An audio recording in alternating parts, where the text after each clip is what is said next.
आज मैं आपको विसर्ग संधि के अंतर्गत रुत्व संधि पढ़ाने जा रही हूँ।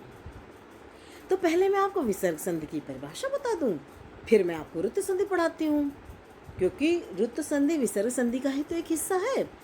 संधि का तृतीय मुख्य भेद विसर्ग संधि है, यानी पहला स्वर है, दूसरा व्यंजन है और तीसरा विसर्ग संधि। तृतीय मुख्य भेद विसर्ग संधि।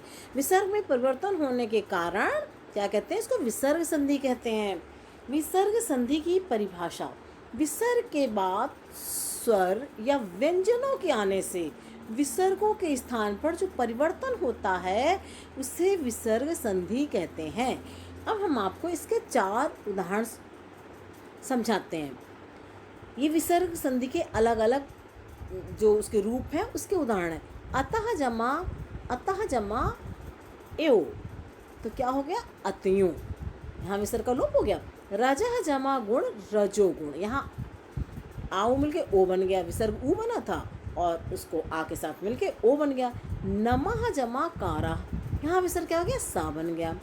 शिशु हसती, शिशुर हसती, यहाँ रा बन गया विसर्ग। विसर्ग संधि के भेद, उत्त संधि, सत्व संधि, रुत्व संधि, लोप संधि।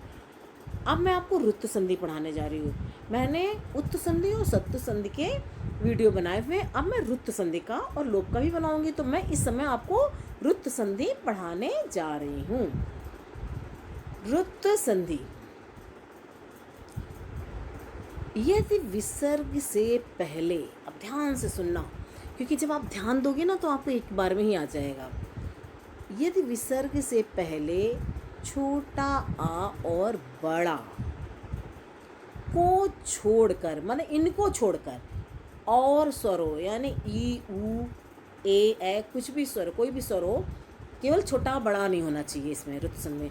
तथा विसर्ग से परे कोई स्वर या किसी वर्ग का तीसरा, चौथा, पांचवा वर्ण हो। तीसरा हो गया, मान लो मैं कवर का बताती हूँ, का खा, गा हुआ तीसरा, चौथा हुआ घा और पांचवा हुआ अंगा। ऐसे चा का जा हुआ तीसरा, चा छा जा, झा हुआ चौथा और यहाँ हुआ पांचवा वर्ण। तो क्या होता है, यदि विसर्ग से पहले छोटा बड़ा को छोड़कर कोई और स्वर हो और विसर्ग से परे कोई स्वर या किसी वर्ग का तीसरा, चौथा, पांचवा वर्ण, यानी परे यानी बाद वाला जो आएगा शब्द, उसमें कोई भी स्वर हो और या किसी वर्ग का तीसरा, चौथा, पांचवा वर्ण है तथा या रा ला वा हा है, इनमें से कोई एक वर्ण, चाहे या हो या रा हो या ला हुआ, तो विसर्ग रा हो जाता है। विसर्ग क्या बन जाता है, रा, हलंत वाली रा बन जाता है। सा सजशो रूह, इसका सूत्र है। अब आप समझ गए। अब मैं आपको उदाहरण में समझाऊंगी। अब ये देखिए, भानु जमा अयम, और ये भानु में कौन सा स्वर है, ऊ है ना, विसर्ग से पहले छोटा ऊ है। उसमें क्या कहा, छोटा बड़ा केवल नहीं होना चाहिए विसर्ग से पहले, और कोई भी स्वर हो सकता है, ठीक है। या तीसरा, चौथा, पांचवा, किसी भी वर्ग का तीसरा, पांचवा अक्षर होगा, या यारा लावा हा होगा, तो कोई भी उसमें से एक वर्ण होगा तो क्या विसर्ग का हो जाएगा, रा हो जाएगा। और उसके परे, ठीक है ना, परे कोई भी स्वर, तो यहाँ आ है, परे हो सकता है, यानी इस इधर वाले में हो सकता है छोटा बड़ा, लेकिन इधर नहीं होगा। इधर क्या होगा, छोटा बड़ा नहीं होना चाहिए, ठीक है। तो क्या हो गया, विसर्ग का क्या बन गया, रा, भानुरयम, ठीक है ना, भानुरयम। चूंकि ये हलंत वाला रा था, इस हलंत वाले रा में जमा इसका आ जोड़ दोगे तो क्या बन जाएगा, पूरा रा, ठीक है ना। तो यहाँ पे पूरा रा बन गया है, ठीक है। भानुरयम मुनि गतः, तो क्या हो गया, यहाँ पे छोटी ही है, इसे मुनि में छोटी ही है। यहाँ पर तीसरा अक्षर, का खा गा, तीसरा अक्षर है ना, इसमें कहते हैं तीसरा हो किसी भी वर्ग का तीसरा, चौथा, पांचवा, तो गता, तो क्या हो गया, मुनेर गता, ये विसर्ग हट गया और ये रा बन गया।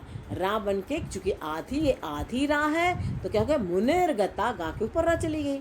मुनि जमा मान्य, यहाँ पर छोटी ई है, ठीक है, विसर्ग के पहले छोटी ई है, तो अब छोटी ई है, इधर क्या है, पांचवा वर्ण है, पवर्ग का, ये पांच, पा फा बा भा मा, तो इसलिए ये पंचम वर्ण है और यहाँ पर विसर्ग के पहले छोटी ई है तो क्या हो जाएगा, विसर्ग का रा, ये वाली रा हो जाएगी। मुनिर्मान्यः, ठीक है। मैं आपको इसीलिए इतना डिटेल में और खूब बार बार समझाती हूँ क्योंकि मेरा उद्देश्य तुम्हें आ जाए। ये तुम्हें अच्छे से आ गया तो मेरा पढ़ाना सार्थक है, नहीं तो कोई मैं फिर तो बेकार ही है यदि आपको समझ में नहीं आता है, ठीक है ना। इसलिए मेरा पढ़ाना सार्थक होना चाहिए। मुनि जमा मान्या, यहाँ विसर्ग के पहले छोटी है और यहाँ पांचवा वर्ण है पवर्ग का। तो इस तरह से मैं ये भी बता देती हूँ, तुम पाँच हो सकता है कई बच्चों को नहीं समझ में आएगी पांचवा वर्ण क्या होता है, तीसरा क्या होता है, चौथा क्या होता है, तो ऐसे बता देती हूँ कितना सरल, फिर तुम्हें सरलता से समझ में आ जाता है। तो विसर्ग क्या, मुनिर्मान्यः, यानी ये रा विसर्ग क्या बन जाएगा, ये विसर्ग होता है ये रा बन जाता है। मुनिर्मान्य साधु जमा गता, यहाँ देखो विसर्ग पहले छोटा हुआ है और यहाँ तीसरा वर्ण है, कवर का तीसरा अक्षर है, तो साधुर्गतः शत्रुहंति, यहाँ छोटा हुआ है विसर्ग के पहले, यहाँ यारा लावा हा बताया गया तो उसका यारा लावा हा का एक वर्ण होना चाहिए, कोई भी एक वर्ण, तो यहाँ पर हा है तो क्या हुआ शत्रुहंति। मुनि जमा आगतः, यहाँ पर विसर्ग पहले छोटी है और परे लिखा है, कोई भी स्वर हो, तीसरा चौथा पांचवा अक्षर हो या यारा लावा हा हो, तो यहाँ पर बड़ा है यानी परे, बाद में बड़ा छोटा हो सकता है, ठीक है, लेकिन इधर छोटा बड़ा नहीं होना चाहिए, यहाँ उसके अतिरिक्त कोई स्वर होना चाहिए, तो यहाँ छोटी है तो क्या हो गया मुनि रागतः। चूँकि इस हलंत वाली रा में यदि आप बड़ा आ मिलाओगे तो क्या बन जाएगा, बराबर यहाँ पर क्या बन, फिर से ऐसे समझाती हूँ, थोड़ा सा इसको ऊपर भी कर दूंगी और समझा भी दूंगी। देखो अभी भी कम दिख रहा है, थोड़ा सा नीचे कर दूँ, ठीक है, क्योंकि मुनि रागता, ठीक है ना, ये रा हलंत वाली, विसर्ग तो हलंत वाला रा बन गया, उसमें इसका बड़ा जोड़ दिया तो क्या बन जाएगा, बराबर रा, रा में बड़ा मात्रा लगे रा, तो यहाँ मुनि रागतः, मुनि जमा यत्र, ठीक है, यारा लावा का कोई भी एक वर्ण हो तो यहाँ तो कोई या है और यहाँ विसर्ग के पहले छोटी ही है तो क्या हो गया मुनिर यत्र।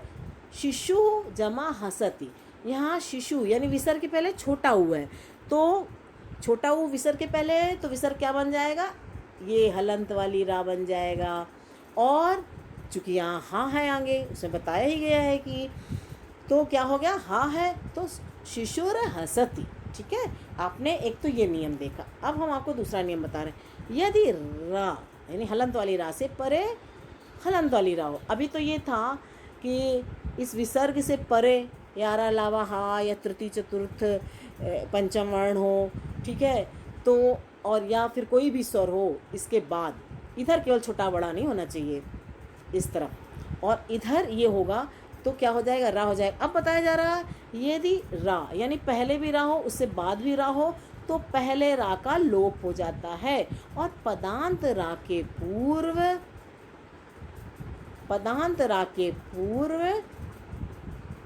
पद के अंत वाले रा के पूर्व ह्रस्व स्वर का दीर्घ हो जाता है, यानी पद के अंत में जो रा है उसके पहले यदि ह्रस्व स्वर है तो उसका क्या हो जाएगा, दीर्घ हो जाता है। यहाँ पर इसका नियम बताया गया, जैसे नी यानी निर्जमा रोगा, आप देखा पदांत में जो रा है और उसके आगे भी रा है, यानी देखिए है ना, यदि रा से परे रा हो तो पहले भी इस रा के बाद भी रा है, यानी परे यानी बाद में भी रा है तो पहले रा का लोप हो जाएगा, यानी इधर वाले रा का लोप हो जाएगा।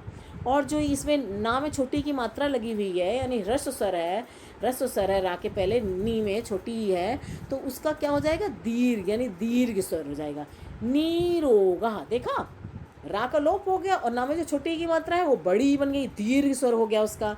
ऐसे हरि जमा रक्षति, यहाँ पर चूँकि विसर्ग में इस विसर्ग का ये रा है ना यहाँ पे और रा के आगे रा है तो क्या हो गया, इस रा के आगे यानी रा के आगे रा है तो क्या हो गया, पहले वाली रा का लोप हो जाएगा, ठीक है। और अब मैं बता रही हूँ कि जैसे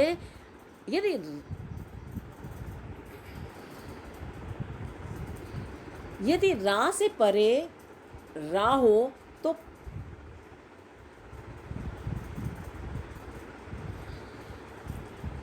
यदि रा से परे रा हो तो पहले वाले रा का लोप हो जाता है और पदांत रा के पूर्व ह्रस्व स्वर का दीर्घ स्वर हो जाता है।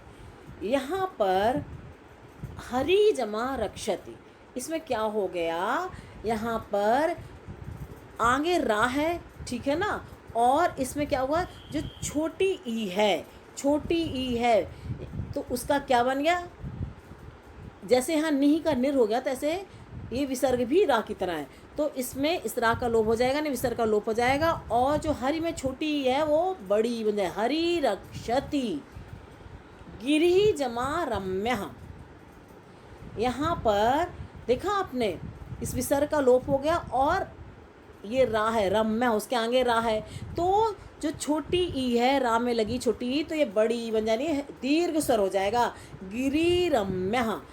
नि जमा रसा यानी निर्जमा रसा, ठीक है ना, ये जैसे नि का मतलब यहाँ पर निर है, तो इसमें क्या हो गया, यानी विसर्ग का रा है, जैसे यहाँ पे ये समझाया गया है, तो क्या हो गया, इस रा का लोप हो गया और जो छोटी, चूंकि बाद में भी रा है, जो छोटी ये बड़ी बन जाएगी, नीरसा, ठीक है, नीरसा। तो क्या हो गया, आपने समझा इसको, किस तरह रा से परे रा हो तो पहले वाले रा का लोप हो जाता है और पदांत रा के पूर्व, यानी पद के अंत में रा के पूर्व जो ह्रस्व स्वर होता है वो दीर्घ हो जाता है, जैसे नी, निह का नी रोगा होगा, हरि का हरि रक्षक, गिरि का गिरिरम, नीरस का नीरस, ठीक है, आपने देखा, क्योंकि ये रुत्व संधि है। यहाँ पर आपको पहले समझाए थे, विसर्ग से पहले छोटा बड़ा को छोड़ के, यानी इस साइड जहाँ भानु मुनि मुनि लिखा है, यहाँ पर छोटा बड़ा नहीं होना चाहिए, यहाँ पर उसके अतिरिक्त कोई और स्वर हुआ तो उसके बाद यदि विसर्ग से परे कोई भी स्वर हो, उसमें भी छोटा बड़ा हो सकता है, कोई भी स्वर हो, यानी आपको फिर से समझा दूँ, यानी इस तरफ कोई भी स्वर हो, या किसी वर्ग का तीसरा या चौथा, जैसे ये तीसरा था या पांचवा वर्ण था, पांचवा वर्ण या यारा लावा हा हो, तो इनमें से कोई एक वर्ण हो तो विसर्ग का रा हो जाता है, ठीक है। और ऐसी दूसरी संधि थी तो विसर्ग का रा हो जाता है, यहाँ पर हमने विसर्ग का इस जगह पर विसर्ग का रा दिखाया था ब्रैकेट में, ऐसे इसमें भी रा छुपा हुआ है, ठीक है, और उसके आगे ये रा था इसलिए बड़ी बन गई, और यहाँ पर है ना ह्रस्व स्वर दीर्घ स्वर बन जाता है रा के आगे रा, यहाँ भी यही चीज़ है इसकी तरह, रम्या गिरि रम्या, जैसे निर्जमा रसहा, निही का या निर, ऐसे ही निर समझ लो, नीरसहा, ठीक है। अब आपको रुत्व संधि अच्छे से समझ में आ गई होगी, ठीक है, आप बस उसका थोड़ा सा नियम समझ लो, मैंने तो 2-3 बार समझा दिया इसलिए कि तुमको अच्छे से समझ में आ जाए।